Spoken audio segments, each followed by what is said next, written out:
We're going to bring in our guest this morning, former Lieutenant Governor for the state of New York and Newsmax contributor Betsy McCoy, as well as Democratic strategist Bill Caruso. We're also joined by our special guest in studio today, former U.S. Marine, as well as veteran advocate and business owner and author of The Race to Save America, Kate Monroe, and Newsmax host Bill Spadia. Thank you all for joining us this morning. Betsy, I want to start with you. How vital is passing the Save America Act? We see the president pushing for this on Thursday. And where are you at in terms of voter ID needed across the U.S.? Well, of course, it's very important to pass this law. In fact, it's just been revealed that California has 190,000 suspected non-citizens on its voter rolls. That's just one example of how large the number can be. I thought the president, as usual, gives a great speech, and he provided a lot of compelling information. But here's my concern. We can't hinge the whole success of this next election on passing this act when we have Republicans in name only, like Lisa Murkowski, who refused to support it. And if we don't hold on to Congress in November, we will face the last 2 years of President Trump's term with impeachment, impeachment, impeachment, and socialism, socialism, socialism, instead of what the president is giving us, prosperity at home and effectiveness and strength abroad. So DHS Secretary Markwayne Mullin is raising concerns about voter registration here. First of all, Department of Homeland Security, we've identified 250,000 non-citizens registered to vote in just 4 states. Mind you, we have 46 other states. And just 4 states, we've identified 250,000 non-citizens registered to vote in California, and Pennsylvania, New Jersey, and Nevada. So, Bill Caruso, this question to you, sir. The Save America Act would strengthen voter verification. I mean, it's just, a lot of people say it's common sense. So, on its face, maybe politics aside, why do Democrats continue to oppose this bill? Well, listen, respectfully, it's not just Democrats. And listen, I'm for voter ID.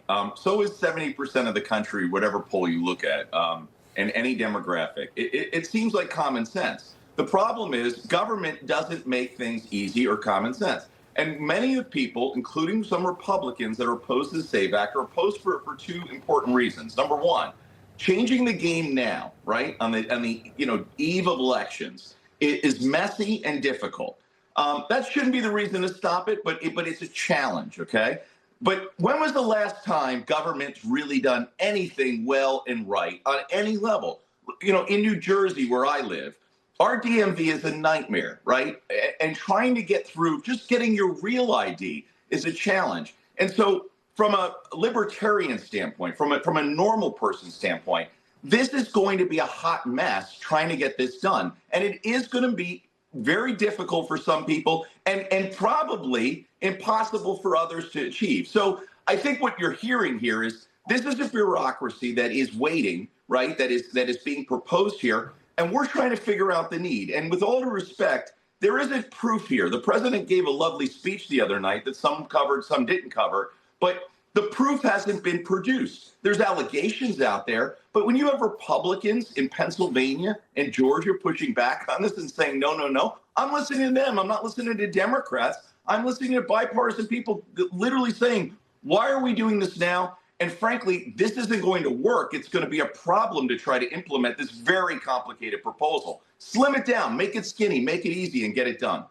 Yeah, you have the president addressing the nation Thursday night. As Bill, you mentioned, some networks didn't cover this, but the president also bringing up voter integrity. So, Bill Spadia, since we got 2 bills here on the panel this morning, when you see this push for the Save America Act and the president also questioning voter integrity, if we got this pushed forward, you think it would kind of re-energize the U.S. as a whole and just kind of put the questions of voter integrity to the side? Well, it all depends. It's not just about voter ID. And, you know, all due respect to my friend Bill Caruso, the reality is the hotter mess is having hundreds of thousands of illegals on the voter rolls. I mean, in New Jersey, also my home state, there are illegal aliens who are asking to be taken off of the voter rolls because they're worried about the legal ramifications of being put on there. So you have to ask yourself, if you want to come off it, how'd you get on in the first place? That's number one. Number two, the Republicans have both houses and the White House.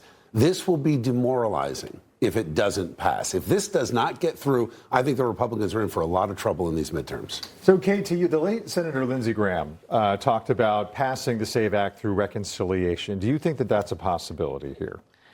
I mean, I'm just hoping that we pass it through any means necessary. I mean, however you want to get it done in the dead of night, midnight move, whatever you got to do, because it's sort of laughable to the American public watching us now that we even say voter and integrity in the same sentence. Isn't that interesting? Yeah. I come from California. 0 people believe that we have a safe and fair election in California, and it's a little bit of gaslighting to say how difficult it is to get your ID. In California, it's pretty hard, but everybody manages to do it. And there's 200,000 illegal people that are on the voter registration, many of them from California.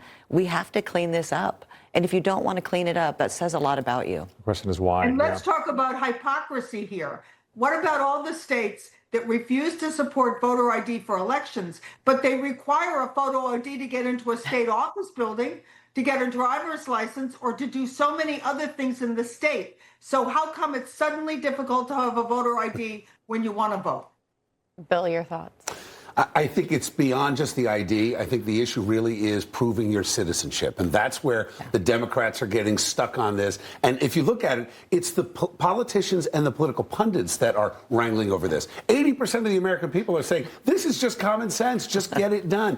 But I think you need to really explore re-registration of voters across the country, because there are absolutely 200,000 in just 4 states. That means there could be millions across the country. The only way to do it is prove your citizenship and then re-register to vote. Yeah, and you have DHS Secretary Markwayne Mullin really calling out those 4 states. Bill Caruso, I mean, do you think this comes down to specific states that aren't wanting to get involved and be a part of solving this problem?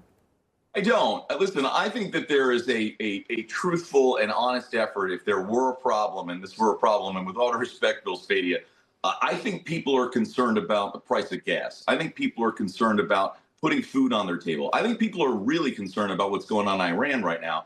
I don't hear people waking up in the middle of the night worried about the security of our elections. I think most people think we do have free and fair elections. Should they get easier? Absolutely. Should we make it easier for people to participate in democracy that are U.S. citizens that have a right to vote? Absolutely.